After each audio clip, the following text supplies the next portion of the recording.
Eu ia trabalhar e vou ficar quieta aqui. Muita preciosa live agora. Gratidão. Viva a noite! Ah, deixa eu mostrar pra vocês. Olha aqui. Vou fazer a live assim, ó, com a mão aqui hoje. Toda live eu vou ficar com a mãozinha aqui. Eu vou gesticular.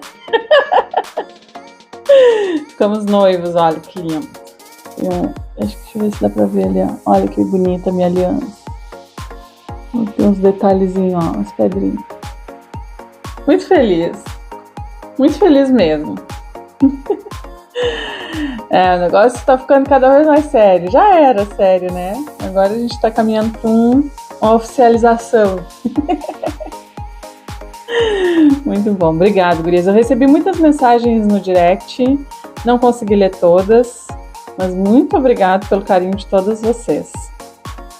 Obrigado de coração mesmo por participarem desse momento comigo. Ah, que romântico.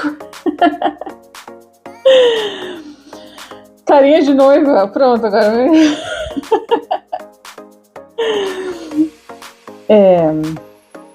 Quem conhece um pouquinho da minha trajetória, né, da minha história, eu acho que a gente merece refazer a vida, a gente merece ser feliz, eu acho que a gente merece tudo de bom, né? Quando a gente tem certeza que a gente não é aquilo que fizeram com a gente não deixa aquilo que aconteceu com a gente nos definir, né? Acho que essa tem sido a minha grande mensagem todo esse tempo que eu venho falando aqui com vocês. E é isso, é a construção. Parecendo adolescente, viu? Não, eu tô assim, ó, esse ano tô me achando, né? A pessoa com 41 anos entra pra faculdade, fica noiva.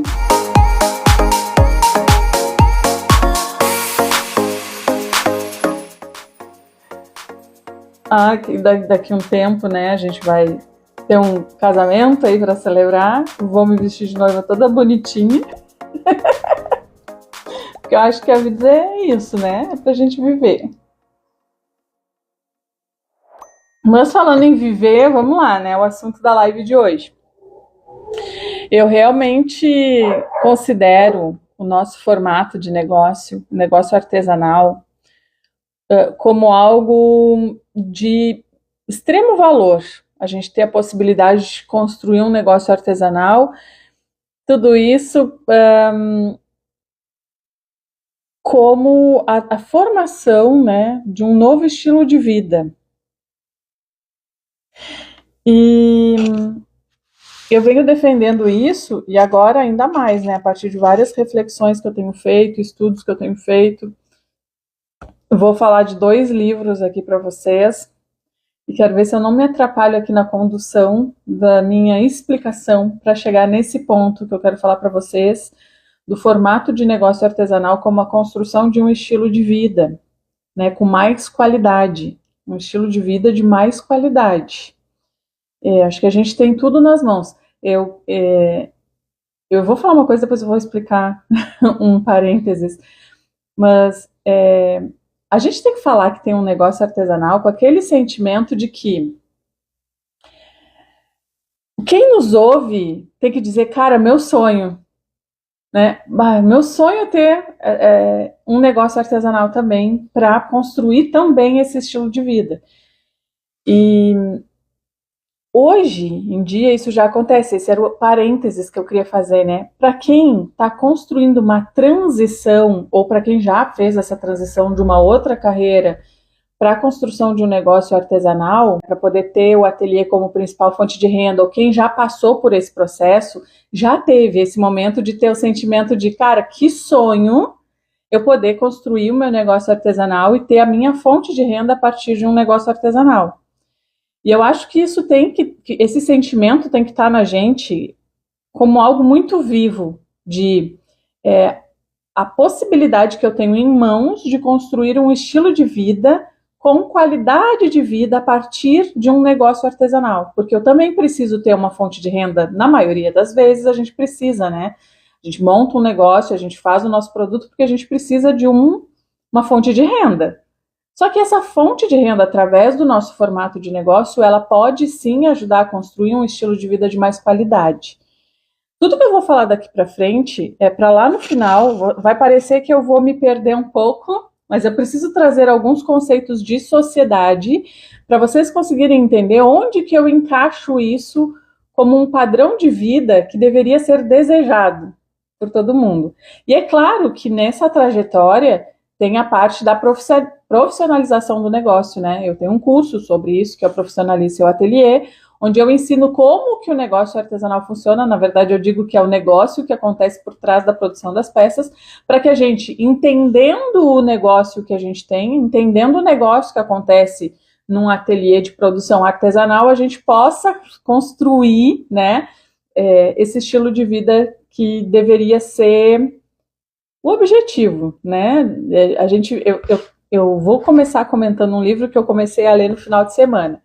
Esse aqui do Byung-Chul Han, da Sociedade do Cansaço.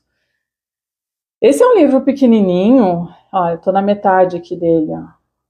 Eu li a metade, depois eu li o último capítulo, e porque a leitura ela pode ser feita assim também, né? Quem vai receber aula lá de técnicas de estudos de livro vai entender um pouco essa dinâmica.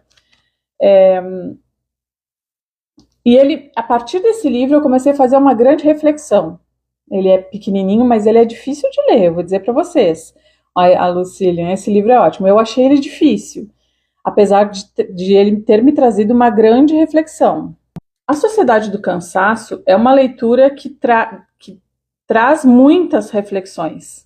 Eu parei várias vezes para fazer algumas pesquisas de coisas que ele estava falando ali para conseguir entender essa linha de raciocínio que esse livro traz. Então ele fala, basicamente, não é difícil, é bem profundo. Eu achei difícil. Eu achei um pouquinho difícil para entender essa profundidade dele aí. E aí eu fui fazer algumas pesquisas, né? Eu fui até, aí eu cheguei, inclusive, numa aula porque eu li até metade e comecei a fazer várias reflexões em cima de coisas que ele traz aqui. Até porque, como eu dou uma pincelada na psicanálise, estudei pouquinho, né? Na verdade, li, não dá para dizer que eu estudei, mas Freud, na construção do eu, do ego, do superego e a parte do Bauman. Então, eu quero só dar uma pincelada aqui, eu não quero me aprofundar tanto, porque não é esse o objetivo da live. Eu quero mais construir essa linha de raciocínio que eu tive a partir da leitura desse livro. Porque senão vai dar assim, ó, a gente pode ficar a tarde toda falando sobre isso.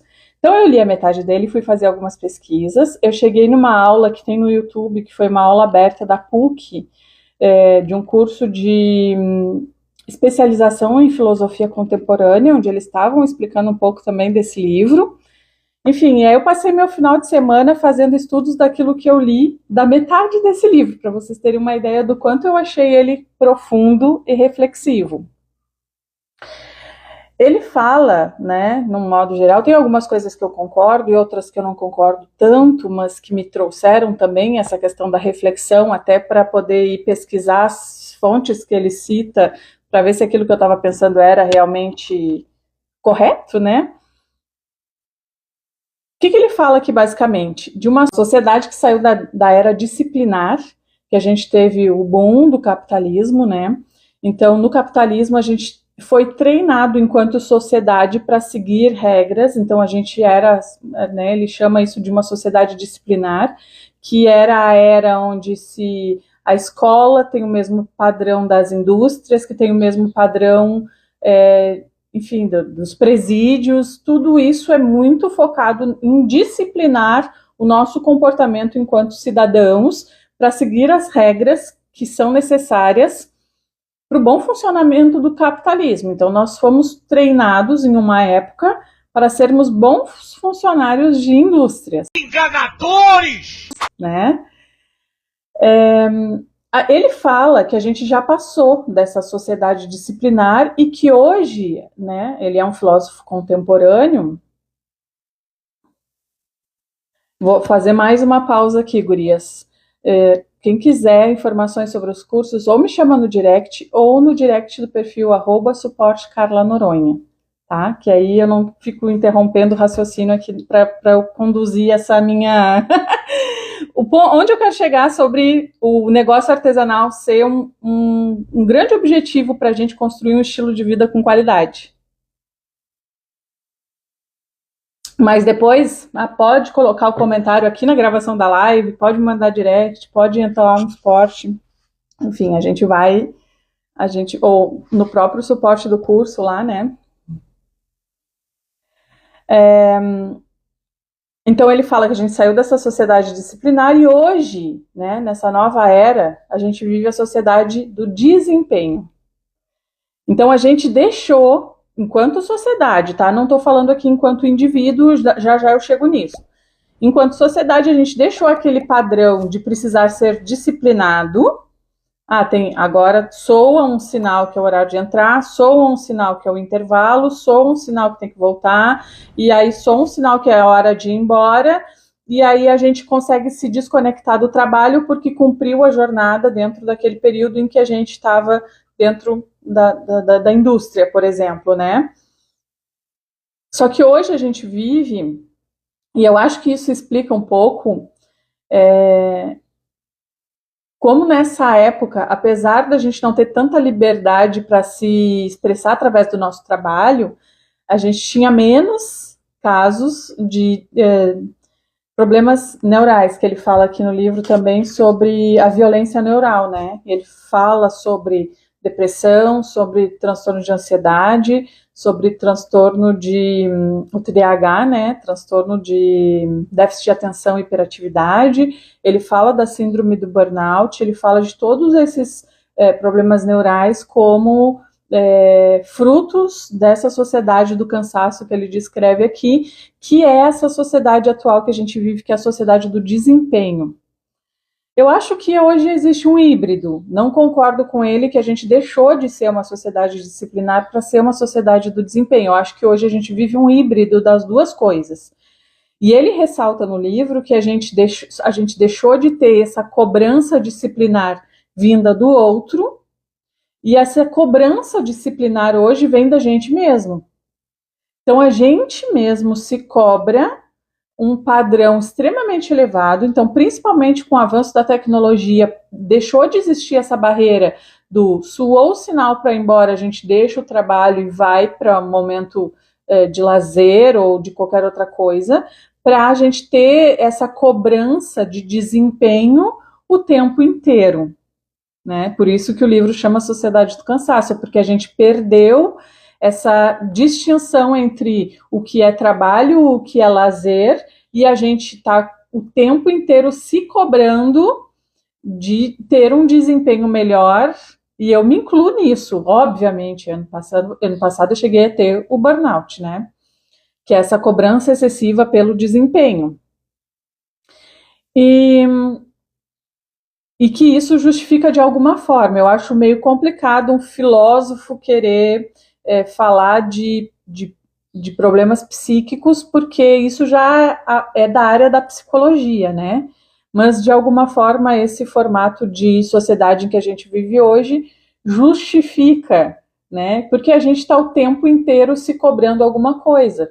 Então, o tempo que era para ser lazer, hoje em dia a gente está fazendo cursos de profissionalização, a gente está fazendo a hora extra, a gente está, por exemplo, nós mesmos, né? Tudo que eu vou trazer de reflexão aqui, eu vou trazer para o nosso estilo de negócio, tá? Eu não quero que seja só uma reflexão vaga, mas eu vou trazer sempre para o nosso formato de negócio. Então, a gente tem o nosso horário de trabalho no ateliê, o nosso ateliê é dentro de casa, então a gente já não consegue mais, a gente não tem dificuldade, na verdade, de fazer essa distinção entre o que é o ambiente doméstico e as minhas obrigações com o meu ambiente doméstico, e qual é o meu ambiente de trabalho e quais são as minhas obrigações com o meu ambiente de trabalho. Tudo isso acaba meio que se fundindo. E a gente tem essa dificuldade de colocar um limite no que é o tempo de trabalho, e mesmo que quando a gente sai da nossa janela de produção, quem já é aluna, já tem esse conceito, já conseguiu ter essa disciplina, e a gente sai da nossa jornada de trabalho, né? A gente às vezes está atendendo o cliente no WhatsApp à noite, no final de semana, no domingo, no feriado. Não sei se a Anaíse está por aí, mas a Anaíse, né, trouxe essa questão no grupo há poucos dias de que vai sair de férias, e se tiver de férias nem é para estar aqui mesmo, que ia sair de férias se ela parava as redes sociais e não respondia no período das férias, com medo, levantando a possibilidade de poder perder algumas vendas pelo fato de não responder durante o período de férias. Mas o que eu aconselhei para ela? Por mais que tu possa sim perder algumas vendas nesse período por não responder, se tu estiver online respondendo, tu não vai estar de férias, porque não vai estar produzindo, mas tu vai estar trabalhando, porque isso vai te gerar uma ansiedade. Às vezes tu não vai conseguir atender um cliente tão bem, porque tu não está dentro do teu ateliê para mostrar tecidos e mostrar qualquer coisa para esse cliente, e tu vai ficar sempre com a mente conectada. Então, óbvio que a gente acabou perdendo, né, esse limite que na era da disciplina, lá uma sociedade bem capitalista mesmo, tinha, né, essa diferenciação. Então, a gente ganha porque a gente consegue se expressar mais através do trabalho que a gente faz, a gente consegue evoluir mais, né, enquanto profissional, enquanto pessoa, porque tem essa questão do desenvolvimento pessoal, principalmente para a gente poder fazer o nosso próprio negócio, mas a gente ganha o quê? Excessos, né? Então aí a gente vem para esses transtornos de ansiedade, de depressão, de burnout, que... Ai, tem uma mosca chata aqui.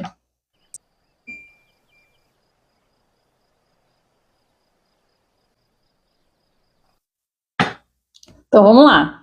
Eu falei que eu não queria me aprofundar muito, porque já estamos meia hora aqui falando sobre isso.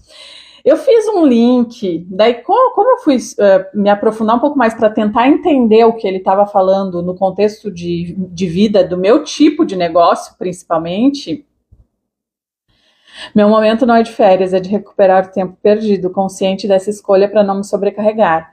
Sim, e eu concordo com isso, Fê. Quando eu penso assim, cheguei num burnout, eu não teria feito nada diferente antes, porque aquele período de dedicação extrema ele foi necessário para que eu pudesse mudar o meu conceito de vida em que eu estava vivendo, né? Então, quando não paramos, a saúde faz parar, na maioria das vezes. O ideal é que a gente tenha consciência, né? Bom, eu tenho consciência de que esse período eu preciso trabalhar até o momento de conseguir mudar o meu padrão, mas tem que ter este momento, né, depois disso, então quando eu alcançar isso eu preciso ressignificar e mudar um pouco o meu formato principalmente de trabalhar, tá? Ele fala nesse livro aqui que tudo isso, né, é em decorrência do excesso de positividade. Então a gente acha que pode sempre mais, que a gente, né, tem que dormir a gente tem que trabalhar enquanto os outros dormem. Eu ia falar o contrário. A pessoa gosta tanto de dormir que eu ia dizer a gente tem que dormir enquanto os outros trabalham. Mas esse padrão de sociedade que existe hoje, de que a gente pode mais do que a gente, né, deveria dar tudo, dar o máximo, e, enfim, esse excesso de positividade, onde a gente não pode achar nada ruim, a gente não pode nunca estar cansado, a gente nunca pode se contentar, e eu acho também isso, numa certa medida, faz sentido. O problema é quando isso vira um excesso, né? Ontem fiquei sabendo de uma amiga muito querida que está com burnout, liguei para ela, meu Deus, a voz dela é de quem está no fundo do poço, fiquei arrasada, ela já está se tratando. Eu posso dizer de causa própria que é um extremo, assim, né, a gente vai no extremo tanto do físico quanto do psicológico, né, do emocional, desse envolvimento com essa cobrança excessiva de resultados, na verdade, né. E o que eu trago de reflexão em relação a isso? Eu acho que a gente precisa, sim, ter objetivos, acho que a gente precisa, sim, almejar melhorar. Eu acho que se eu falasse o contrário disso, eu não seria eu mesma, e eu estaria negando toda a minha história. E eu acho que a gente precisa, sim, sempre mirar em algo, só que eu acho que a gente perde a mão quando a gente quer que esse algo, essa mudança, ela aconteça de uma forma muito acelerada. Então, eu quero o resultado e eu quero para ontem, né? Eu acabo perdendo a noção de que existe um processo, de que existe um tempo de maturação, de internalização, um tempo de amadurecimento, né, de mim como pessoa para chegar àquele resultado que eu busco também. Então, quando a gente quer acelerar demais, meu Deus do céu, aí junta esse excesso de positividade, eu consigo, e a gente está inundado disso nas redes sociais hoje em dia, né?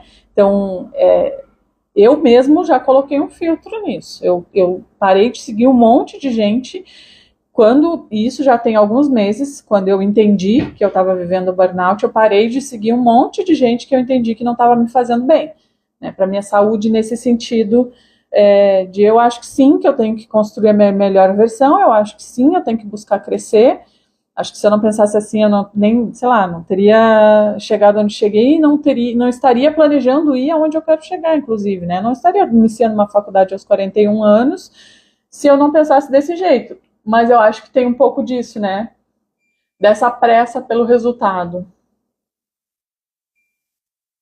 De achar que só fazer vai ser o que vai trazer. A gente se coloca muito tempo executando coisas. E, na verdade, os maiores resultados, eles vêm de um misto de planejar, né, fazer a gestão, executar aquilo que a gente planejou e também de ter esse tempo de analisar. Outra coisa que eu percebo muito eu fico correndo atrás de uma informação e aí eu vou procurar todas as fontes e, às vezes, eu já tenho informação suficiente para chegar na conclusão que eu preciso chegar sem que alguém me dê uma resposta pronta. Então, às vezes, eu fico me entupindo de informação, eu não descanso, eu não dou um tempo para minha cabeça pensar naquela informação que eu recebi e chegar na minha própria conclusão sobre aquilo. Então, eu estou sempre jogando mais e mais e mais informação no meu cérebro, buscando essa resposta pronta, que na maioria das vezes a resposta ela não vem pronta, né? Por quê? Porque cada uma tem um contexto diferente. E às vezes o mesmo conteúdo, por exemplo, essa live aqui, essa mesma live, para várias pessoas diferentes, talvez vai pegar um ponto diferente da live que vai acabar refletindo em cima daquilo. Então, às vezes, não é o tanto de informação que a gente coloca, mas se permitir parar para fazer uma análise, para pensar sobre aquilo que a gente está buscando, entende? Então, acho que tudo isso ajuda muito. O burnout é um esgotamento físico, mental, por normalmente excesso de trabalho. Antigamente, essa cobrança, esse excesso de trabalho vinha de fora. Outra pessoa me cobrava que eu tivesse um desempenho, que ele fala dessa sociedade disciplinar que é fruto do capitalismo. E hoje a gente vive, na verdade, um conceito de sociedade mais neoliberal. Na verdade, é um híbrido entre capitalismo e neoliberalismo. Então, a gente precisa entender um pouco também desses conceitos para que a gente possa entender a sociedade que a gente vive, por que a gente está vivendo nesse ritmo, o que está ditando isso de fora. Então, quando aconteceu porque existe o capitalismo e o neocapitalismo, vou entrar aqui rapidinho nisso, tá? Existiu essa mudança de paradigma no capitalismo lá da Revolução Industrial, que com o avanço da tecnologia, muitos empregos, né, muitas pessoas que ocupavam cargos dentro de indústrias foram substituídas por máquinas, né? Então, hoje em dia, a gente tem uma indústria que tem bem menos funcionários do que se tinha na época da Revolução Industrial. Esse excesso de pessoas que ficaram desempregadas por essa evolução, né, do capitalismo para o neocapitalismo, trouxe também uma revolução do liberalismo, que a gente evoluiu do liberalismo para o neoliberalismo. É o neoliberalismo que fala de livre demanda, por exemplo, livre comércio, né, que a gente consegue empreender para suprir essa necessidade de renda que o neocapitalismo deixou essa brecha, né, para que a gente pudesse, então, ter como opção de renda uma forma mais autônoma. E é isso que faz essa mudança, que faz sair da era disciplinar para a era do desempenho.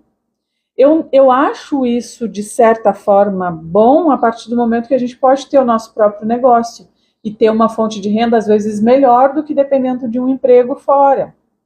Porque ter o meu próprio negócio me possibilita, se eu souber fazer a gestão desse negócio, me possibilita que eu construa também um estilo de vida, que é onde eu quero chegar ainda com toda essa nossa reflexão, em cima do negócio que eu tenho. Só que eu acho que também existe o excesso, né? Então, também existe o excesso. O excesso do capitalismo, por exemplo, é o consumo exacerbado, é a forma de consumo. Então, a gente precisa consumir muito para que as indústrias estejam sempre produzindo. Então, é isso que mantém o capital, digamos assim, o capitalismo, né? Olha, vocês devem estar... Ai, Carla, eu só queria falar de artesanato, não queria falar de política. Mas já vou largar essa observação, a gente já vai seguir em frente. Então, vamos lá. Eu trouxe também esse livro aqui, que a gente falou nos stories, inclusive, dele, né? O Ano em que Menos é Muito Mais. Por quê? Refletindo sobre tudo isso, sobre esse excesso de positividade, sobre a sociedade do cansaço, sobre essas síndromes, né? Porque a gente está vivendo a era das doenças neurais, que a gente saiu da opressão do capitalismo, né? Da disciplina, a gente saiu da opressão da disciplina e a gente foi para a opressão do desempenho. Então a gente é diferente, mas a gente só mudou o agente opressor, que antigamente essa opressão vinha de fora e hoje em dia essa opressão vem da gente mesmo. E é por isso que tem um monte de gente com ansiedade, é por isso que tem um monte de gente com depressão, né? Um dos fatores, óbvio que falar de depressão dessa forma é muito raso, tá? Por isso que eu digo, eu não concordo com ele, porque isso aí já entra na área da psicologia. Então tem gente que tem depressão que não é esse o motivo. Então eu não quero me estender muito nesse ponto de vista, porque eu acho que preciso de uma avaliação psicológica. Esse não é meu campo, né, de reflexão aqui. Mas é fruto desse, segundo o Byung aqui, é fruto desse novo estilo de vida que a gente tem levado enquanto sociedade. Então, às vezes a gente está entrando em transtornos, a gente está vivendo transtornos, achando que é uma coisa muito particular nossa e que a gente é que não dá conta, quando na verdade se instalou esse estilo de sociedade e a gente vive isso, nem percebe que isso está sendo colocado de fora. Esse excesso de positividade para que a gente continue produzindo, mesmo fora das indústrias, porque o capital precisa continuar girando, né? Também cheguei no burnout, trabalhando no CLT e no ateliê. O cansaço físico era tanto que me travei. E nem as lives eu consegui assistir. Agora estou voltando aos poucos. Que bom, que bom. A gente precisa dar uma pausa, né, quando a gente chega nesse momento. Ser artesã é saber de tudo um pouco para não ficar para trás. A artesã completa, saber pensar faz parte de nos tornar livres, exatamente. Estou lendo O Ano que Menos é Muito Mais, muito bom. Esse livro aqui. Então, o que é esse livro aqui? Esse livro é uma reflexão sobre o consumismo. Então, por que eu, estudando esse livro, fiz o link com esse outro aqui? Olha como, né, é importante a gente se alimentar. O intelectual. Esse livro aqui, ele é uma história de uma menina que conta a jornada dela de mudar o padrão de consumo, diminuir o consumo literalmente, e que diminuindo o consumo, esse consumo desenfreado, esse consumo obsessivo, esse consumo sem nenhum critério, ela conseguiu fazer coisas que para ela eram mais importantes. Então não é não é a ausência do consumo, né? Não é zerar o consumo. Acho que a gente não consegue zerar o consumo no estilo de vida que a gente tem hoje enquanto sociedade. Acho que seria muito utopia falar nisso, né? Até porque nós somos empreendedoras. A gente tem um produto que a gente coloca à venda no mercado e que bom que as pessoas consomem, porque isso nos gera fonte de renda para a gente construir nosso estilo de vida. Então, só que eu, né, refletindo sobre isso que ele fala ali, eu fiz o link com o que tem aqui, porque ela faz essa reflexão sobre o estilo de consumo, onde ela conseguiu substituir. Então, ela gostava de viajar, ela gostava de fazer outras coisas que ela nunca tinha dinheiro para fazer, e a partir do momento que ela se permitiu um ano, né, reavaliar o estilo de consumo que ela tinha, ela conseguiu fazer outras coisas que ela gostava, que nunca tinha dinheiro para fazer, porque o dinheiro dela estava indo para outras coisas. E como que eu trago tudo isso para o nosso estilo de vida, né? Construção de um estilo de vida a partir de um negócio artesanal. Primeiro, a gente precisa repensar o nosso modo de consumir, nosso modo de consumo. Afeta ela, Aliança, vou fazer a live assim. A gente precisa repensar o nosso jeito de consumir. Vou rir de ti.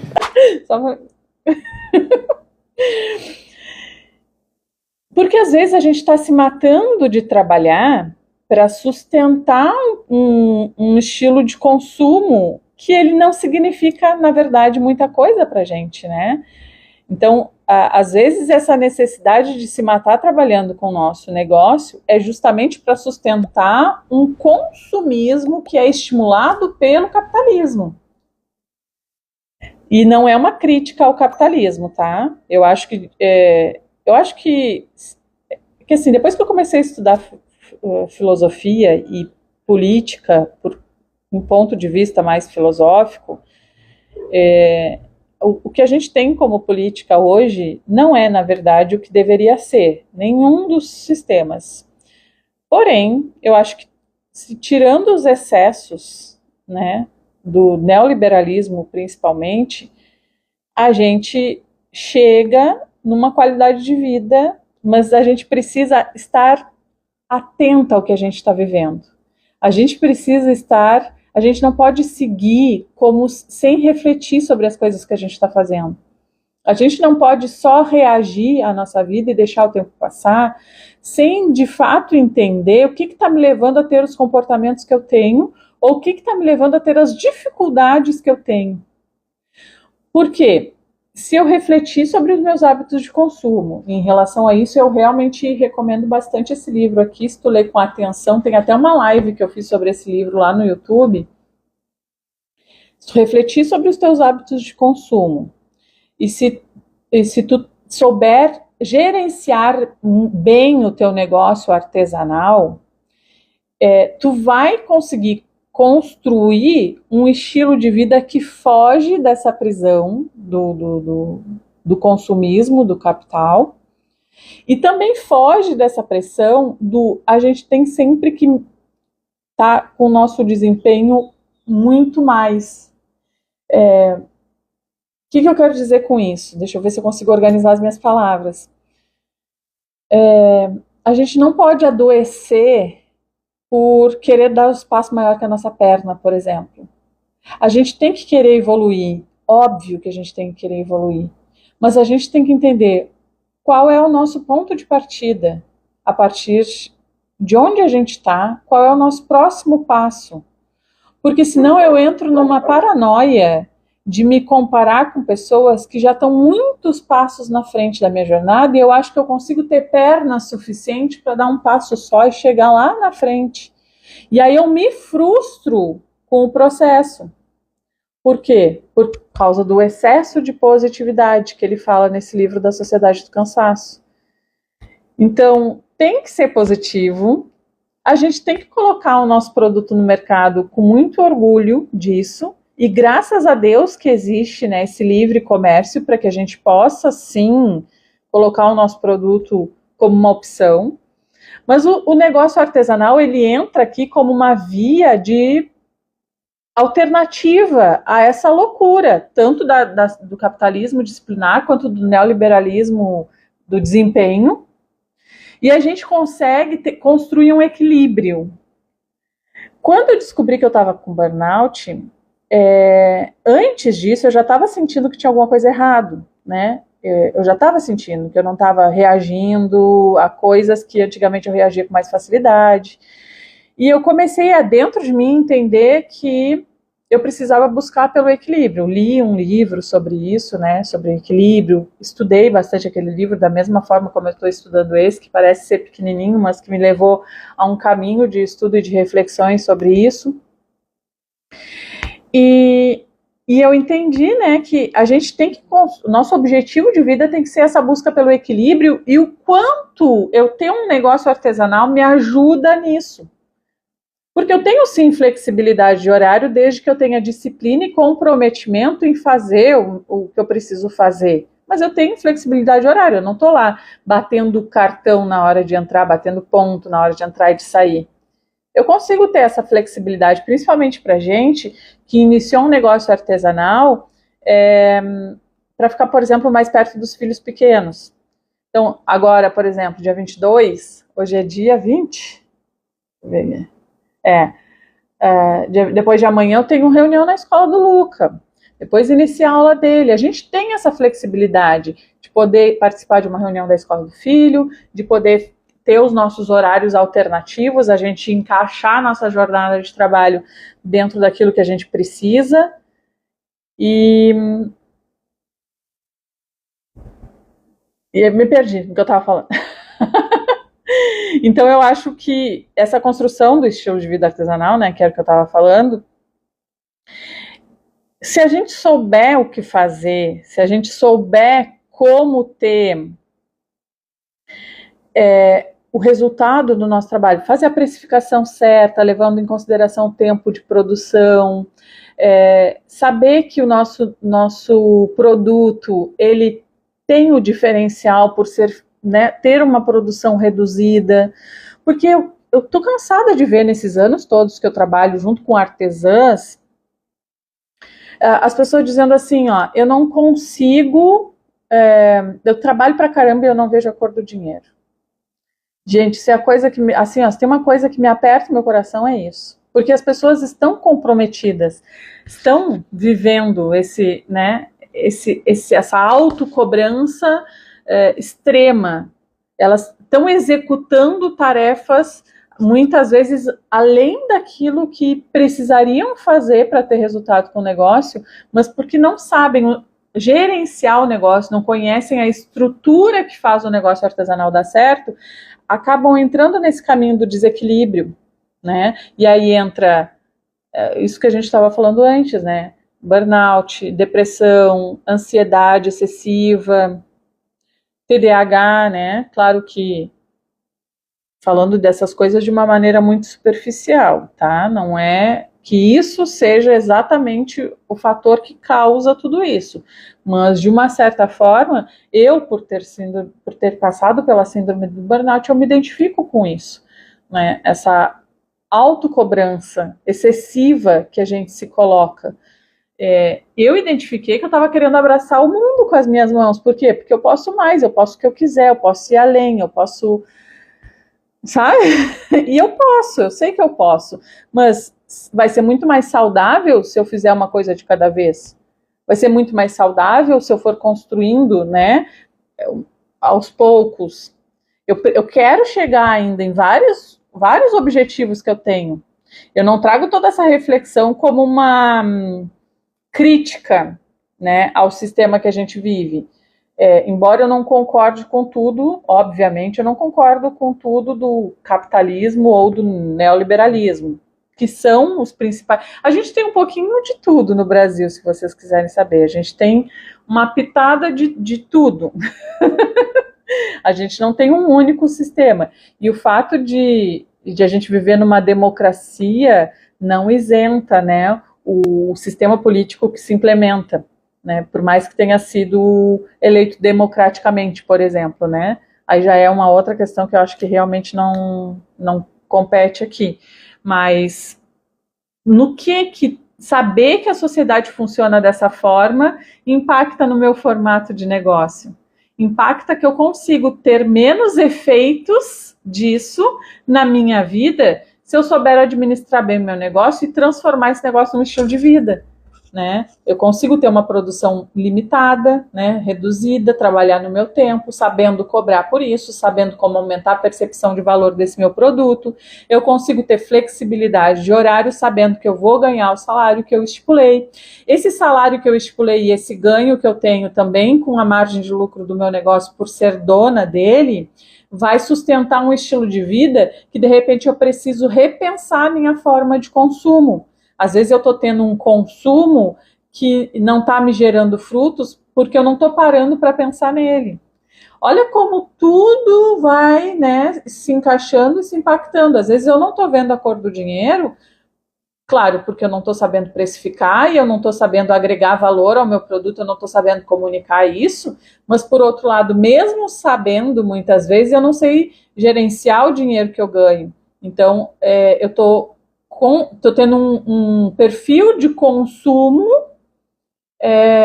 talvez acima do padrão que eu poderia ter, ou às vezes eu estou buscando qualidade de vida em coisas que não me trazem qualidade de vida, mas que estão levando todo o meu dinheiro esse que eu poderia estar empregando para ter essa qualidade de vida que eu gostaria de ter.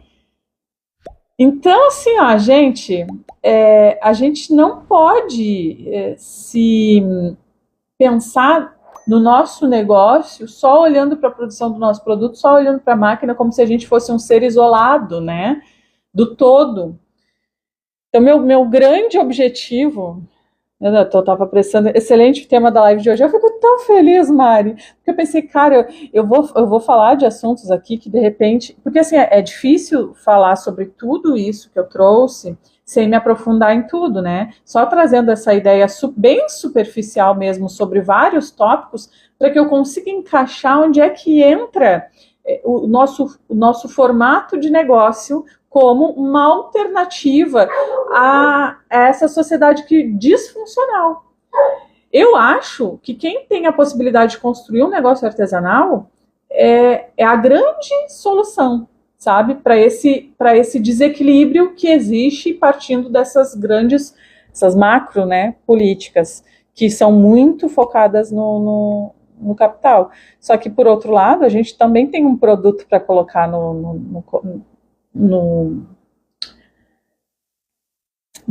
assim, livre comércio, né? A gente também tem um produto para colocar ali para competir com outros produtos, mas que enquanto sociedade, quanto mais negócios artesanais tiverem, melhor essa sociedade vai funcionar.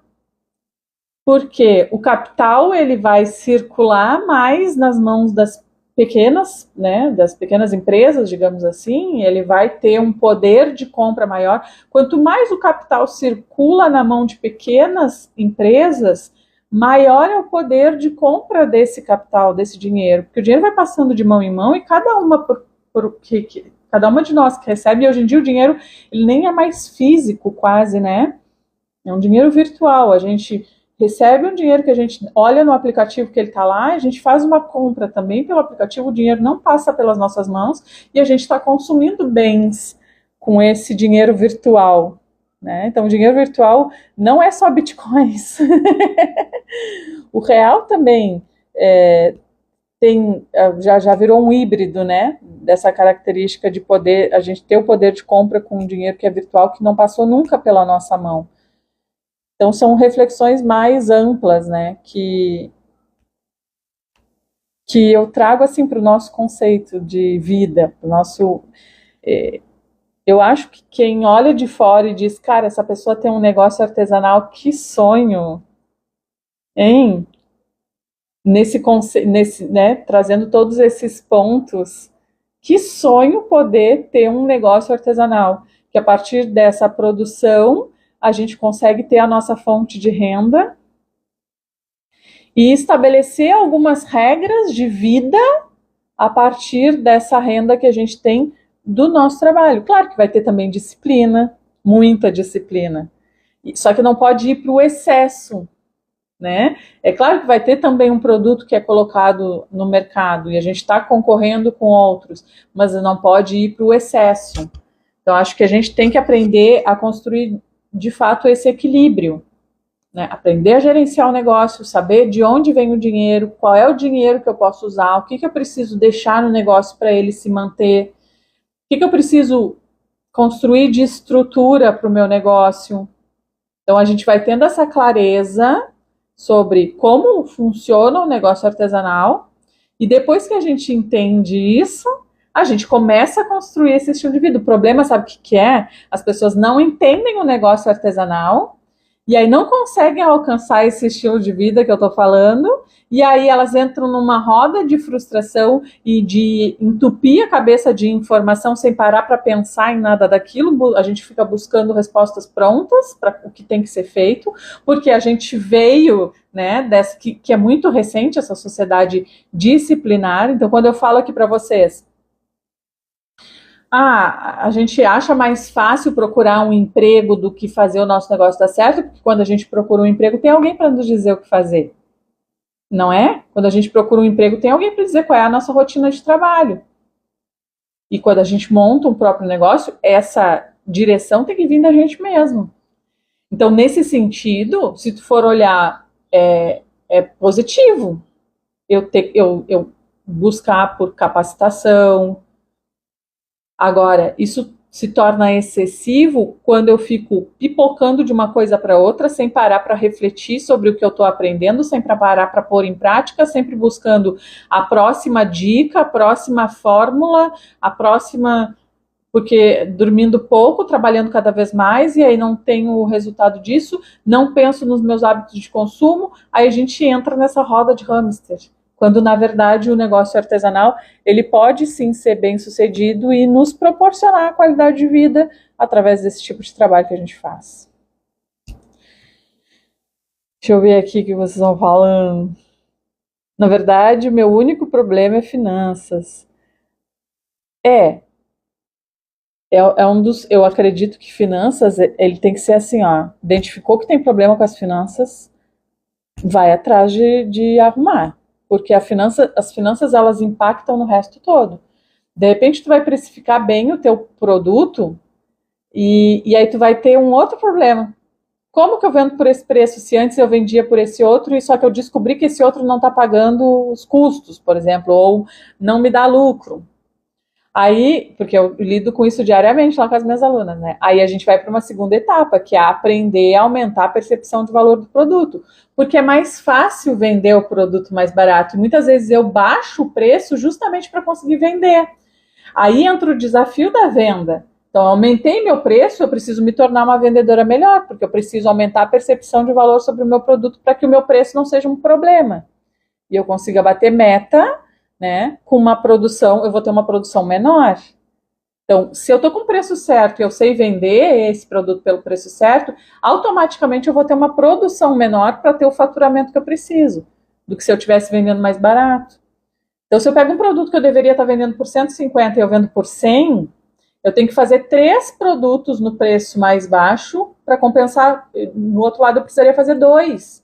Então, vamos dizer, se é um produto que eu levo 1 hora para fazer, eu aqui precisei trabalhar 3 horas para fazer R$300, enquanto aqui eu trabalhei 2 horas para fazer os mesmos R$300, porque eu ajustei meu preço.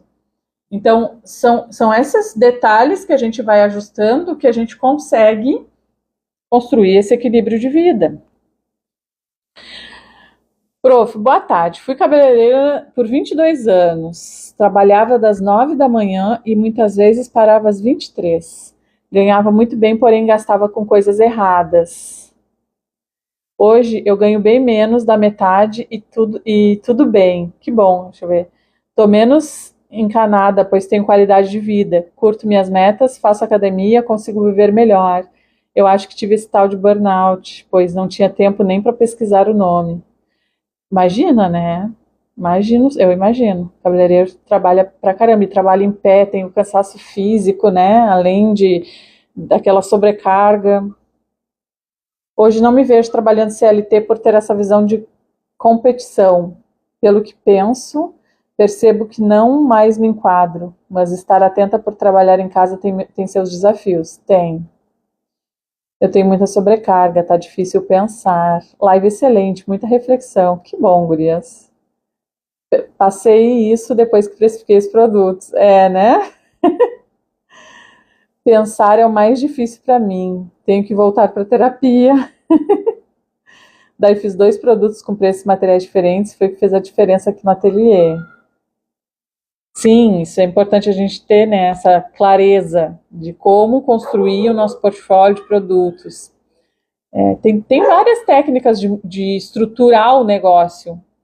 E eu ensino tudo isso dentro do Profissionalize Seu Ateliê.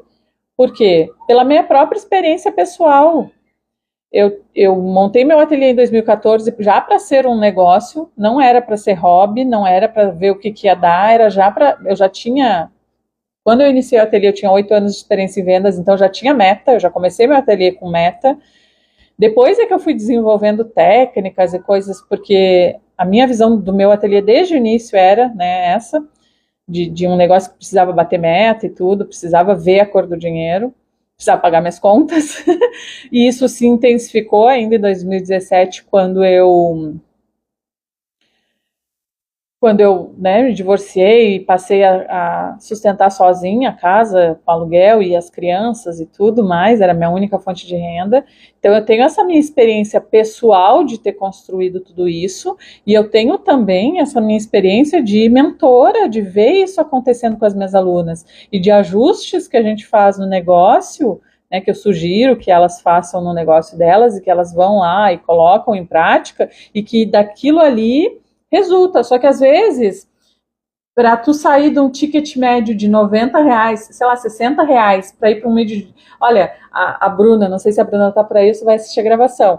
A Bruna tinha um ticket médio nessa faixa. A Bruna aumentou em quase 10 vezes, né? Só que assim, ela tá. Então ela passou por vários meses onde a gente sugerir para ela, e ela também, na busca de conhecimentos, foi fazendo vários ajustes no negócio dela. E eu sentia a ansiedade de fazer o ajuste e já querer ver o resultado imediato daquele ajuste. Só que, na verdade, quando a gente faz um ajuste, tem um tempo para que esse resultado apareça. Por quê? Porque até o momento de fazer o ajuste, eu já vinha de um padrão, né? Que a partir do momento que eu faço o ajuste, eu preciso esperar o tempo desse ajuste e também dar o resultado. Não é imediato. Então, e várias alunas, eu vejo, faz esse tipo de ajuste, elas entram nessa ansiedade por causa da pressa pelo resultado. Então, eu estou fazendo, eu estou me empenhando, só que esse excesso de positividade que fala nesse livro aqui, faz com que eu tenha uma noção distorcida do tempo que as coisas levam para acontecer. E essa pressa, porque a ansiedade, na verdade, é um excesso de futuro. Então, eu tenho pressa de que essa concretização que eu espero ver no futuro se antecipe. Então, eu fico ansiosa. Só que depois, com a persistência, com a disciplina, a gente chega no resultado. Então, eu recebo mensagem de uma aluna, da Bruna, que diz, eu estou começando a ter vendas com ticket médio maior, porque foi ajustando vários pontos. Aí ela me disse, 3 vendas já com ticket médio entre R$600 e R$700. Então, vamos colocar R$600, né? 3 clientes, ela teve R$1.800 de faturamento, digamos assim, com 3 clientes, porque foi ajustado. Quando o ticket médio dela era menos de R$100, quantas clientes ela precisava para alcançar esses mesmos 1.800? Mas ela foi fazendo ajustes no negócio que possibilitaram que hoje vivesse isso.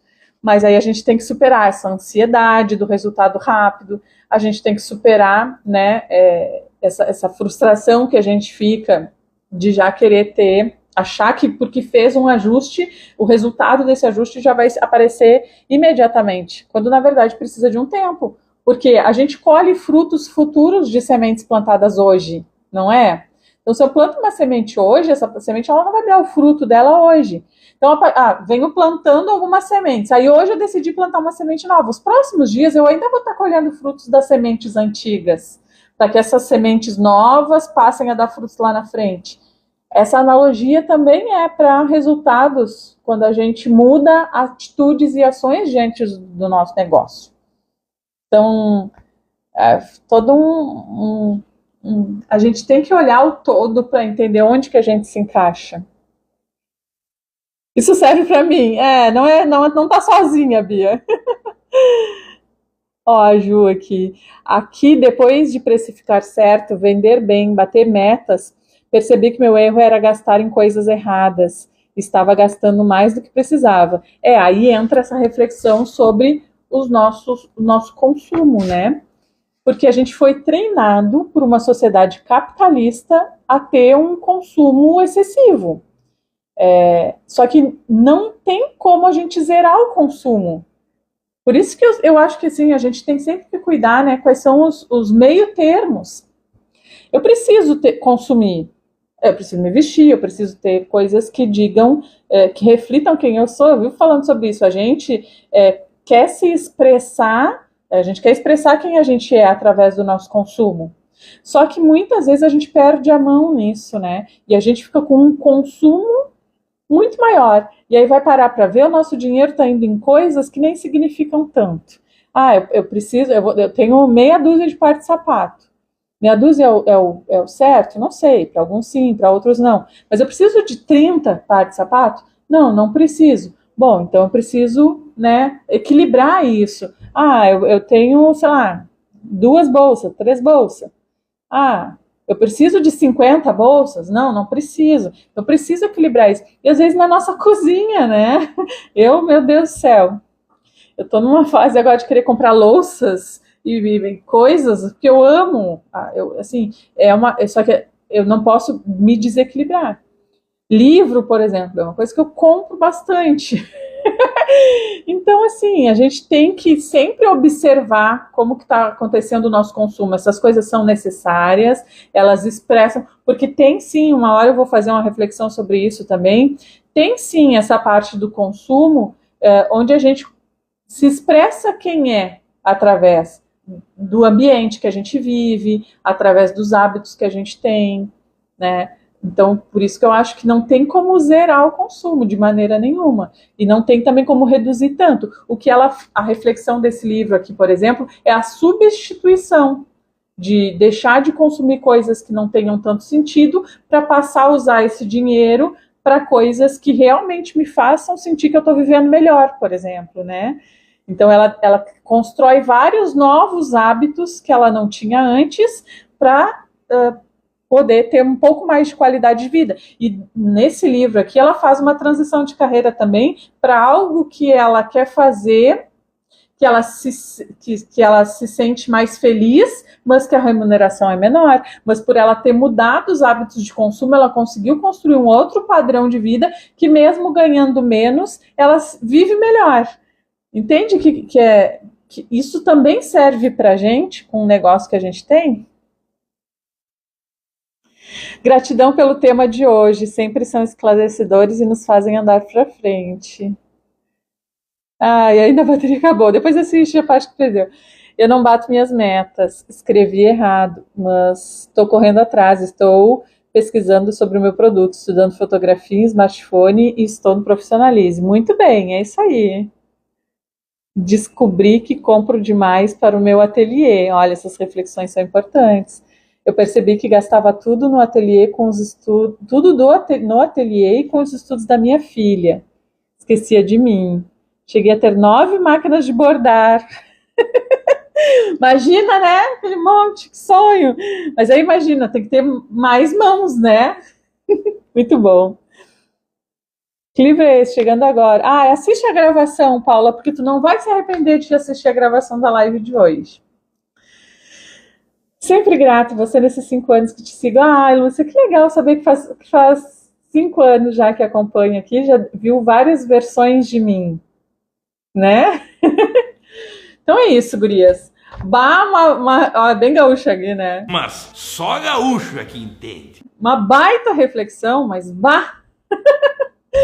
uma baita reflexão a gente fez aqui hoje. Bem reflexiva para um feriadão de carnaval. De feriadão, né? Então é isso, gurias. Tenham um excelente feriado, né? Amanhã é feriado. Não sei quem vai trabalhar, quem vai descansar, quem vai curtir carnaval, quem vai ficar mais retirada, né? Eu sou da turma do do retiro, né? Em casa, assim, eu fico bem isoladinha. Eu não saio para bloquinho nem nada, mas tem os foliões também, né? Tem uns 3 anos que me segue. Ah, que legal, fico feliz. Quem me segue há anos já tem visto várias versões de mim, né, nessa trajetória. Eu acho que a gente precisa buscar por isso, né? A construção sempre da nossa melhor versão, entender o que a gente gosta, qual é o nosso caminho. Dentro do artesanato, desse trabalho que eu faço aqui, eu não escolhi o caminho mais popular. Se eu tivesse um perfil de passo a passo, eu tenho certeza que meu perfil seria muito maior, eu teria muitas mais visualizações, eu acho que eu seria muito mais conhecida. Mas eu escolhi esse caminho mais reflexivo, e agora, principalmente, né, nessa nova fase da minha vida, onde eu estou iniciando a faculdade de filosofia e eu já me sentia um ser filosófico já há algum tempo. Esse não é o caminho mais popular, né, mas é a minha melhor versão. Então é isso, gurias, um beijo para vocês, a gente se vê de novo na quarta-feira, tá bem? Deixem mensagens, se quiserem qualquer coisa de suporte, que nem a gente tinha algumas perguntas ali no início da live, pode deixar na gravação aqui, que aí a gente já direciona certinho, tá bom? Um beijão para vocês e até quarta. E a gente vai se falando pelos stories, né, como sempre.